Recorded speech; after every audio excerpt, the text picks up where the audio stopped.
Nah, ketika Fatihah itu sebegitu keramatnya, sebegitu topnya, itu setan rapat, singkat cerita itu, yang tadi dipimpin oleh iblis yang sedang terkapar apa? Terus tali obatnya nggak ada, cuma dia shock karena ada surat yang turun yang melafatkan itu pasti selamat dari apa? Neraka. Nah ini gimana saran Anda? Terus sarannya adalah bikin orang-orang itu lupa, tidak baca Fatihah. Nah ini rapatnya iblis. Idhabu wajtahidu hatta tufilu qulubahum hatta la yaqulu hadis surah. Kala yuksiru qira'ataha wa la yakunu lahum ajrun wa thawabun bal yakunu lahum adzabun wa iqabun. Kemudian yang terakhir saya beri ijazah tentang Al-Fatihah ya, karena ini surat yang populer. Kalau saya ijazahi Quran 30 juz pasti sampean enggak hafal. Atau ijazah surat Baqarah, kalau mau Baqarah mau. Ijazahi surat Baqarah mau 2 juz setengah. Mau Mas Asep? Ya Fatihah aja yang gampang ya. Nah, ya kulhu Fatihah ini paket ringan ini. Tapi pahalanya apa? Besar. Ini beda ya, artinya selama ini mungkin Anda baca tapi monoton ya. Tapi ini saya bacakan teks aslinya tentang istilahnya itu mazaya itu kelebihannya Fatihah. Saya baca Arabnya dulu, nanti ini terakhir ya, ijazah tadi kan saran-saran umum tentang sosial. Ya, pokoknya jadikan kebaikan itu punya nilai sosial yang baik lah. Jadi nanti orang yang nggak amanah nggak laku, ya calon bupati, gubernur, presiden yang nggak amanah juga nggak laku. Begitu juga kiai yang tidak amanah juga nggak laku, suami yang nggak amanah juga nggak laku, istri yang nggak amanah juga. Sehingga kebaikan ini jadi nilai sosial yang dalam tanda kutip sudah keniscayaan. Yang diinginkan Allah itu seperti itu, bukan kebaikan yang dipaksakan karena kekuatan negara. Maksudnya kalau bisa kebaikan itu tidak usah dipaksakan. Memang sudah satu kebutuhan. Kayak cerita-cerita di negara maju itu, bahkan apapun jatuh itu nggak ada yang ngambil apa itu. Makanya gambarannya Mekah Medina kan gitu kan, barang jatuh nggak ada yang berani apa ngambil itu, saking sudah jadi sistem. Sehingga banyak negara di Eropa itu yang sampai nggak punya tentara, nggak punya polisi karena kebaikan itu sudah. Nah kita kan masih capek, polisinya aja capek apalagi masyarakatnya, karena kebaikan itu belum jadi nilai apa bersama. Nah kita selain ditopang negara, ada polisi, ada tentara, itu kita usahakan kebaikan itu jadi nilai apa bersama. Tadi wa'tamiru bainakum bima'ruf. Dan kita punya reputasi yang bagus dalam bab ini. Saya masih ingat kecil saya itu yang jilbaban hanya keluarga kiai, sekarang rata-rata masyarakat itu jilbaban. Dulu yang sekolah SMP, SMA itu jilbaban kadang dulu malah dilarang ya, harus sama seperti itu seragamnya. Sekarang sudah boleh. Dan nyaman. Lama-lama yang dapat simpatik ya yang pakai pakaian model tertutup seperti itu. Lama-lama gamane cara wong golek mantu ya golek yang seperti itu daripada yang blodor. Lama-lama jadi nilai bersama. Ya ingin saya seperti itulah. Di terminal juga sama. Orang mau makan cari warung yang kelihatan ada ayat kursinya, pakai jilbab, atau paling enggak dia enggak mungkin lah nyuguhkan yang tiren atau yang haram. Akan ada garansi sosial, ada apa? Ada garansi apa? Sosial dengan penampilan yang soleh itu kan, masa iya nyuguhkan oplosan babi gitu misalnya itu. Jadi nilai sosial itu harus harus benar-benar jadi nilai. Sehingga negara biar enggak capek-capek itu. Polisi juga gak capek kan, karena tugasnya corong Jawa mau ngawat-ngawati tok, tapi sudah tidak perlu tegang karena kebaikan sudah jadi nilai apa bersama. Ya, ingat-ingat ya ayatnya tadi, wa'tamiru bainakum bima'ruf. Jadi kebaikan itu harus jadi nilai bersama. Iktimar itu menjadi urusan bersama. Makanya kalau kita rapat besar disebut apa? Muktamar. Muktamar itu urusan bersama. Ya tadi, imamnya sholat juga menopang Gojek karena enggak lama-lama nopang Grab, nopang Kernet, nopang penjaga Indomaret, penjaga bensin, pom bensin.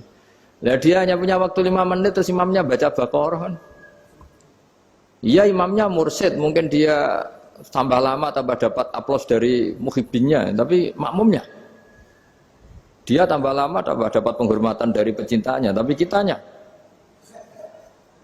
wah khusyuk wali kan dia dapat status naik lah, kita yang sudah tidak ikut jadi wali diganggu apa pekerjaannya. Kalau ada imam seperti itu sampai mufarokoh saja. Niat ya Allah sampai sini saja saya makmum orang itu. Silakan orang itu punya urusan sendiri dengan jenengan ya sudah atau salib saja apa? Ya, itu boleh kalau dalam fikih namanya apa? Mufarokoh. Mufarokoh itu niat. Tapi kamu jangan langsung selonong mufarokoh, niat dulu. Pamit sama Allah bahwa sekarang mau mufarokoh. Ya, tapi ya jadi sholat yang aneh kan, imamnya masih rukuk, kamu terus sujud, terus apa-apa selesai ya. Mungkin dalam pandangan itu orang lain ini maksudnya makmum gimana ini kok begini. Tapi sudahlah Allah Maha tahu. Insya Allah dimaklumi. Ya saya baca tentang Fatihah ya, karena sampean pasti sering baca Fatihah. Supaya apa sekaligus jadi jimat lah gitu. Jadi kalau kamu sering di jalan-jalan yang mungkin sepi atau mungkin kan tidak semua teman Grab itu nasibnya bagus yang di Semarang Jogja. Mungkin yang di Kalimantan di Papua kan ada yang 10 kilo gak ketemu rumah, ya kan? Ya lihat di TV itu kan kasihan kan. Sudah 10 kilo gak ketemu rumah, penumpangnya kuwekar preman tuh kan. Ini makan orang enggak kan gitu. Kan ujiannya dua. Kalau penumpangnya cantik itu ya kecoba syahwat, kalau preman takut. Jadi orang itu selalu ujian itu. Sing sedengan itu kan jarang orang itu. Jadi kalau penumpangnya perempuan cantik ujiannya itu syahwat, kalau preman ujiannya ketakutan. Kalau orang yang lemah bawa uang ujiannya kamu ingin garong. Jadi hidup itu memang semuanya ujian. Liyabluwakum ayyukum ahsanu amala. Makanya saya sering ditanya oleh teman-teman, Gus, nah ujiannya kenal wong wedok elek piye sama, kenal wong ayu ujiane syahwat, kenal wong elek ujiane ngenyek, itu sama-sama dosa. Syahwat ya dosa, ngenyek juga dosa. Wah elek keriting untune metu ya dosa ngomong gitu. Kadang-kadang orang berpikir enak kancanan wong elek gak dosa. Kata siapa kancanan wong elek itu ya dosa karena bawaannya ngenyek. Ngenyek itu menyepelekan itu. Makanya saya itu ya nggak mau berteman sampean. Nanti kan bawaannya ngenyek atau seneng ya tidak tahu saya. Ya sudah ada takdir saja kalau ketemu ya tak ulang ngaji gitu.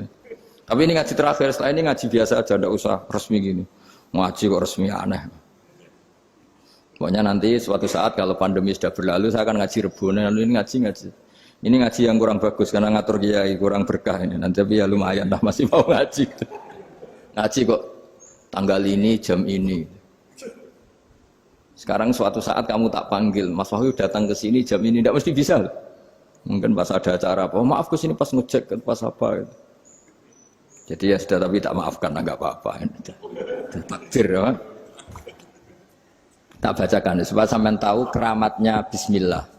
Nah sebelum saya bacakan Bismillah Fatihah, tak beritahu tentang ilmu tafsirnya karena ini penting sekali. Fatihah itu dawuhnya Allah, tentu itu dawuhnya Allah. Saya ulang lagi itu kalam Allah. Tapi yang sudah diberikan kesampaian ke kita semua, sehingga seakan-akan itu menjadi dawuhnya kita ke Allah. Jangan salah loh ya, Fatihah itu dawuh Allah, tapi sudah diberikan ke kita. Sehingga posisi kita itu yang punya itu. Nah kenapa ini perlu dijelaskan? Karena nanti ada kalimat iyyaka na'budu wa iyyaka nasta'in. Kalau itu masih kalam Allah, berarti Allah ngomong ke kamu, ngendikan ke kamu, kepadamu aku menyembah. Masa Allah menyembah kamu? Nah sehingga ilmu tafsir itu menyelesaikan itu dulu ya. Saya ulang lagi ya, sebelum sampean sering baca Fatihah, aku yakin ya sering baca. Tapi barokahnya tidak paham itu tidak pernah janggal. Enggak paham itu ya penting supaya tidak iskal, tidak janggal. Sebetulnya di kalimat itu ada yang janggal. Kalau Fatihah itu kalimatnya Allah atau kalam Allah, bagaimana dengan kata-kata iyyaka na'budu? Masa Allah ngendikan ke kita, kepadamu kami menyembah. Masa Allah menyembah kita? Maka penyelesaiannya secara ilmu tafsir gimana? Semua ulama mengatakan, bukan satu dua, semuanya mengatakan di Fatihah itu semuanya diberi kawalan kalimat. Saya ulang lagi ya, di Fatihah itu semuanya diberi awalan kalimat qulu, katakan wahai hambaku begini. Ya, katakan wahai hambaku begini. Nah, begini ini pelajaran dari Allah yang sudah diberikan ke kita. Terus kita mengatakan bismillahirrahmanirrahim, alhamdulillahirabbil, termasuk kita mengatakan iyyaka na'budu wa iyyaka nasta'in. Jangan bayangkan Allah ngendikan ke kita. Kalau Allah ngendikan kita berarti gini, hei wahyu, ihdinas siratal mustaqim, tunjukkan saya jalan yang benar. Nah nanti kamu terus, ya Allah, Anda aja minta tolong saya minta tolong siapa kan? Jadi panjang kan. Ya, saya ulang lagi ya. Jadi itu di Ulumul Quran diterangkan gimana? Sebelum baca Fatihah, ya. Fatihah itu kalamullah, ngendikane Allah, tapi yang sudah diajarkan ke kita dan sudah milik kita, sehingga kalimat itu menjadi milik kita. Tapi ya kalamullah, tetap kalamullah, tapi sudah menjadi milik kita. Udah paham ya? Ya pinter nah. Ya, karena kalau tanpa penjelasan seperti ini, Anda akan iskal. Bagaimana Allah, iskal itu janggal, bagaimana Allah mengatakan iya ke anak budu. Kan jadi aneh kan? Ya, jadi tak jelaskan secara ilmiah ya. Jadi kata ulama-ulama tafsir, ayat-ayat Quran seperti ini sebetulnya dimulai dari qulu apa? Meskipun nggak dilafatkan. Itu kan sama dengan qul huwallahu ahad Muhammad, katakan kalau Tuhan itu satu. Ya namanya Quran itu kan kalam Allah, membina nabinya, membina umatnya. Makanya dikatakan atau enggak, di sini tersembunyi kata qulu, katakan. Ya, jadi ya ibarat apa itu? Kamu ngajari anak kamu lah, panggil jenengan bapak kulo. Itu maksudnya anak itu, kalimat itu kalimat kamu, tapi kamu ajarkan ke anak kamu. Terus anak kamu bilang, Pak jenengan bapak kulo. Nah, ketika kamu mengatakan jenengan, bukan kamu mengatakan jenengan anakku, berarti anakmu itu bapakmu, kan lucu kan? Anak kamu ajari jenengan bapak kulo, kamu engkau bapak saya. Terus anak kamu mengulang jenengan atau kamu bapak saya. Berarti itu kalimat yang kamu ajarkan, tapi sekarang sudah milik anak kamu. Kalau itu kalimat kamu kan lucu, masa anak kamu bilang bapak. Nah itu seperti itu. Jadi ulama memberi solusi atau jawaban iya karena abudu. Ya itu sebelumnya ada kata-kata qulu, katakan wahai hambaku, hubungan kamu dengan saya adalah katakan iya karena butuh wa iya karena nasta'in. Terus hubungan kamu dengan saya katakan juga dalam doamu ihdinas siratal mustaqim. Jelas ya, jadi itu kalam Allah yang sudah milik kita karena diajarkan Allah untuk kita. Dong ya? Ya dong, gak jelas kan. Tapi bagus, gak jelas itu bagus. Kalau kamu jelas gak jadi dikrep, jadi gubernur. Min azimi fadliha kasratu asma'iha wa fadail ukhra. Ini cerita dramatisnya surat Al-Fatihah.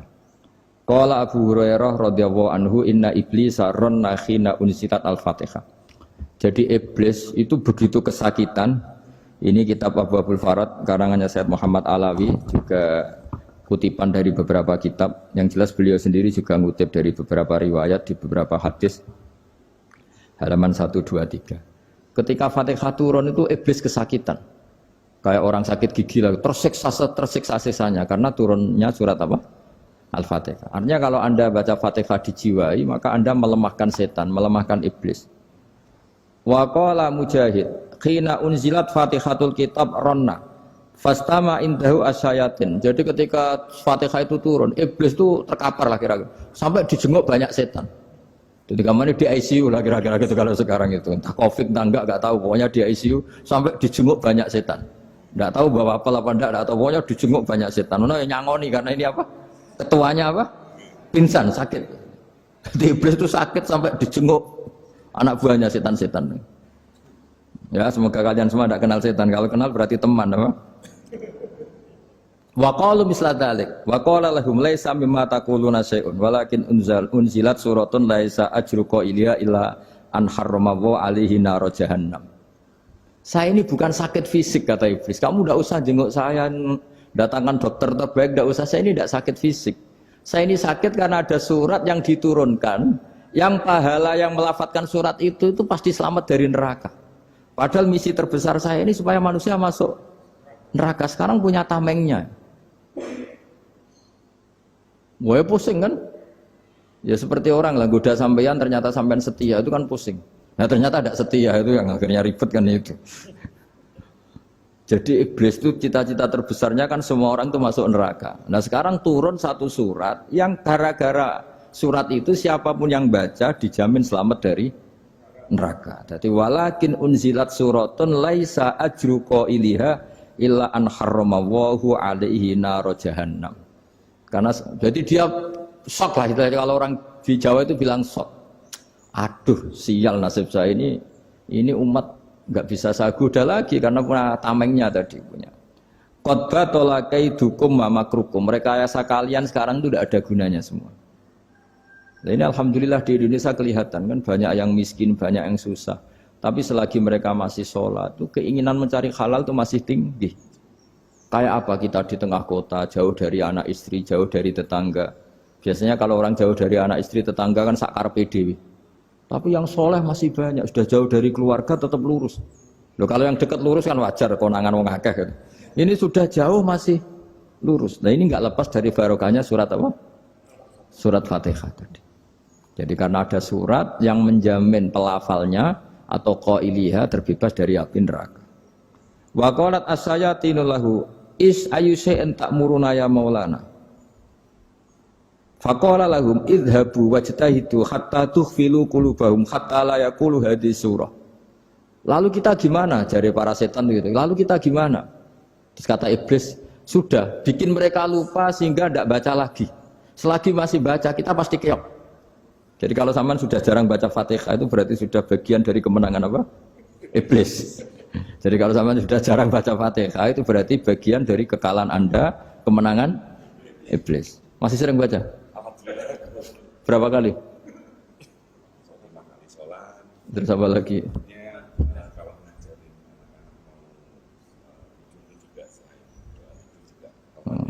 Kok 5 kali tok itu? Berarti pas salat fardu tok itu. Enggak 5 kali itu mendingan itu 17. Kamu itu ngitungnya jangan 5 ini. 5 waktu itu berarti lumayan kan? Berapa? 17 ya? Ya. 17 ya? Ya. 17, tapi kalau makmum tuh sering separuh kan, apalagi makmum tarawih. Ya kan? Makmum tarawih itu bacanya Fatihah ada yang sempurna enggak ya? Ya enggak lah. Baru alhamdulillahirabbil alamin ruko ikut ruko gitu. Makmum kan yang tarawih teman. Kalau tarawih jarang sempurna ya. Fatihahnya itu. Kan imam sudah ruko. Kamu bacanya Fatihah sampai mana tuh? Baru setengah ya. Ya paling pas tarawih aja kan enggak sempurna ya. Apalagi kalau imamnya sing kilat tuh waduh malah. Nah, ketika Fatihah itu sebegitu keramatnya, sebegitu topnya, itu setan rapat, singkat cerita itu yang tadi dipimpin oleh iblis yang sedang terkapar apa? Terus tali obatnya enggak ada, cuma dia shock karena ada surat yang turun yang melafatkan itu pasti selamat dari apa? Neraka. Nah ini gimana saran Anda? Terus sarannya adalah bikin orang-orang itu lupa, tidak baca Fatihah. Nah ini rapatnya iblis. Idhabu wajtahidu hatta tufilu qulubahum hatta la yaqulu hadhihi surah. Kala yuksiru qira'ataha wa la yakunu lahum ajrun wa thawabun bal yakunu lahum adzabun wa iqabun.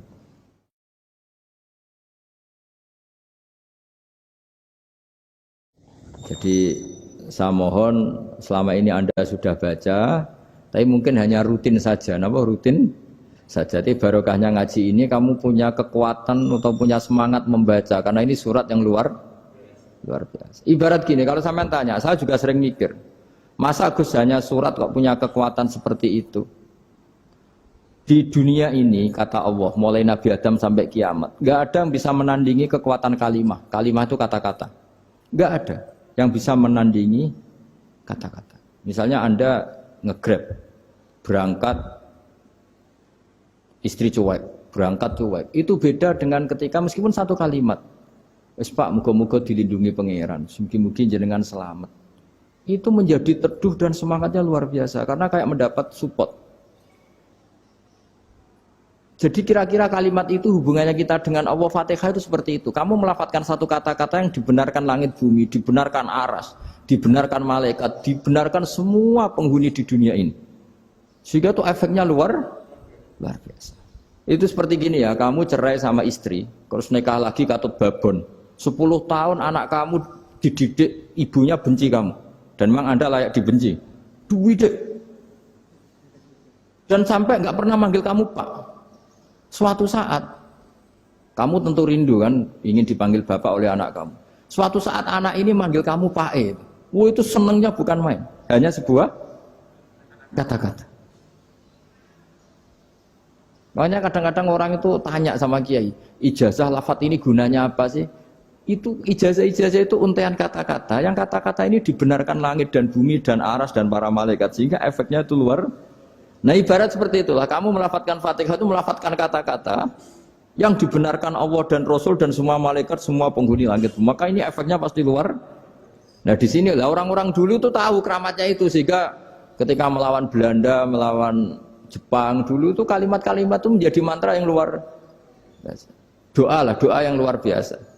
Tapi di era modern karena orang sudah tidak ngerti itu, dianggap itu mantra, jimat, khurafat, bid'ah, waduh ribet menemal. Sebetulnya tidak seperti itu. Memang kata-kata ini kekuatannya luar biasa. Sama kesakitan hati kamu juga karena itu. Ngojek wangilan. Lah Pak di bojo kok kowe gagah tok kere. Wah, iku seling terus. Padahal kalimat itu kan tidak melukai secara fisik, tapi apa kerjanya sesuk saras-sarasen. Karena terus dengan pengadilan seperti itu kan, ngapain kerja demi perempuan yang seperti ini? Lagi-lagi kata-kata ini luar. Nah bayangkan kalau kata-kata itu adalah kalimat yang diajarkan Allah lewat Rasulnya, lewat malaikat Jibril. Kayak apa kekuatannya? Nah, kira-kira Fatihah itu gitu. Kalimat yang baik, kalimat thayyibah diajarkan oleh Allah dan Rasul, kayak apa kira-kira kekuatannya? Pasti luar biasa. Wong support yang dikatakan istri kita, anak kita aja luar biasa, apalagi ini support yang diajarkan Allah dan Rasul. Ya makanya saya mohon kalau baca Fatihah, baca kalimat-kalimat thayyibah ketika sholat itu dijiwai. Ya misalnya Rabbana lakal hamdu mil'us samawati wa mil'ul ardi wa mil'u ma syi'ta min syai'im. Engkau zat yang layak dipuji dan pujian ini memenuhi langit dan bumi. Karena kita tahu nggak ada sejengkal di alam raya ini kecuali di situ ada rahmat Allah. Misalnya kamu bisa lewat sampai rumah saya, kamu mungkin anggap biasa saja. Coba kalau ngalami likuifaksi, tahu-tahu bumi ini ambles, bisa ngelewati yang likuifaksi itu luar. Tanyakan orang pernah ngalami likuifaksi di Sulawesi, itu melihat bumi bisa diinjak nggak ambles itu, wah luar. Zaman nggak ngalami itu sehingga lewat bumi ya biasa aja. Coba kalau ngalami seperti tidur, ya biasa aja. Coba kalau ada gempa, bahwa bumi tenang ini sudah nikmat yang luar biasa. Masa kamu ngakuin nikmat nunggu digituin? Ya kan? Nah, makanya baca Fatihah dijiwai lah, bahwa ini kalimat yang luar biasa. Nah, saya teruskan ya. Warwa Muslimun fi sahihihi an Ibnu Abbas radhiyallahu anhuma annahu qala bainama Jibril alaihi salam qaidun dan Nabi sami anaqidan min fawqi farafa'a ra'sahu faqala hadza babun minas sama futihal yawma lam yuftaqadhu ilal yaum fanazala minhu malakun faqala hadza malakun nazala ilal ardi wa lam yanzil qattu ilal yauma fasallim waqal absyir binuraini qad uti tahuma lam yu'tahuma nabiyyun qablak Fatihatul kitab wa khawatimu suratil Baqarah. Jadi suatu saat Jibril ini jagongan kira-kira gitu sama Rasulullah. Tahu-tahu langit itu gemuruh. Langit gemuruh kata Jibril terus semuanya ngangkat kepala ke langit. Ini pintu langit baru ini dibuka, yang sebelumnya tidak pernah dibuka seperti ini. Turunlah malaikat, yang malaikat ini pun malaikat spesial yang enggak malaikat murahan lah kira-kira gitu, yang enggak pernah turun ke bumi kecuali juga saat itu. Dengan penyambutan yang luar biasa, dengan semuanya tidak pernah terjadi. Hanya karena bahwa surat Fatihah. Jadi ini surat yang luar biasa, pengawalannya lewat malaikat yang spesial, enggak pernah turun di bumi kecuali saat itu. Penyambutannya juga enggak pernah seperti itu, baru seperti itu. Jadi semuanya itu spesial. Nah, kenapa ini spesial? Karena di situ ada isi puja-puji kepada Allah Subhanahu wa taala. Ada ikrar kita, alhamdulillahirabbil alamin, arrahmanir rahim. Ikrar ini penting. Kalau contoh paling gampang gitulah. Kamu punya istri selama ini cerewet terus. Suatu saat ngomong, Pak, tak angen-angen ra ono wong lanang koyo sampeyan.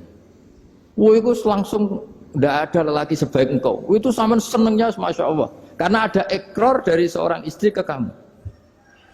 Nah, bayangkan kalau ikrar kita sebagai hamba diakui oleh Allah Subhanahu, maka ikrar ini akan dicatat sebagai kebaikan kita yang kita panen nanti di akhirat. Karena ada ikrar. Kita ikrar bahwa Alhamdulillah Rabbil Alamin. Kita ikrar Ar-Rahmanir Rahim. Kita ikrar Maliki Yaumiddin. Kita ikrar Iyyaka na'budu wa iyyaka nasta'in. Sampai misalnya jadi orang Indonesia, ketemu orang Indonesia yang makmur di Jerman, terus lupa Indonesia. Kamu orang Indonesia? Enggak, saya enggak orang Indonesia. Mangkel gak kira-kira? Mangkel.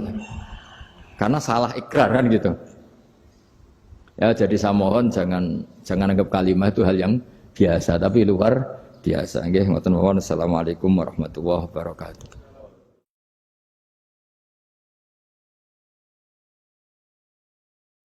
Saya berkali-kali kampanye di mana-mana lah, kampanye dan menganjurkan. Di antara catatan dalam Suhufi Ibrahim wa Musa kan ada kan di Quran itu yang dinamakan lampiran-lampiran wasiatnya Nabi Ibrahim dan Nabi apa?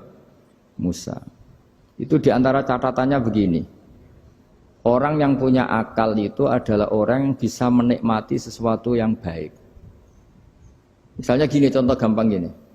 Kamu punya anak pertama atau punya anak yang masih kecil, itu gendong tuh senangnya bukan main. Melihat anak sehat tuh senangnya bukan main. Mungkin saat itu banyak orang yang sedang maksiat dengan perempuan nakal atau dengan teman-teman nakalnya, yang nganggap seperti itu tidak nikmat. Tapi andaikan ini ditimbang ya ditimbang. Yang maksiat tulan, misalnya paling ukuran bahagianya itu 70%. Tapi yang ini, yang nimang anak baru lahir atau masih kecil, corong Jawa ngeloni anak, bisa saja bahagianya itu sampai 100%. Artinya selama ini kesalahan kita adalah nganggep maksiat itu pasti menyenangkan dan taat itu tidak menyenangkan. Makanya saya berkali-kali fatwa, untuk melawan kenikmatan maksiat, orang harus terbiasa menikmati taat, menikmati kebaikan. Jangan kira kita nimang istri nikmat, nimang anak nikmat, ketemu teman yang lama tidak ketemu juga nikmat. Artinya kita akan melewati berjam-jam untuk jagungan sama teman, sama anak, sama istri. Dan itu harus kamu nikmati. Supaya mengganti tidak berkebutuhan nikmat yang lewat jalur maksiat. Jadi saya mohon sarana-sarana yang menyenangkan itu, yang taat itu kita maksimalkan. Makanya bapak saya tuh sering pesen, kowe nak ngaji sing guyon, sing seneng. Nganti wong maksiat itu karena cari kesenangan. Coba kalau kesenangan itu sudah didapatkan saat taat, maka tidak butuh lagi kesenangan yang berbentuk maksiat. Makanya orang-orang wali dulu kalau sudah sholat itu gak bisa berhenti karena merasa nikmat. Makanya Nabi pernah ngendikan wa qurratu aini fi sholat, nyaman saya itu kalau sedang sholat.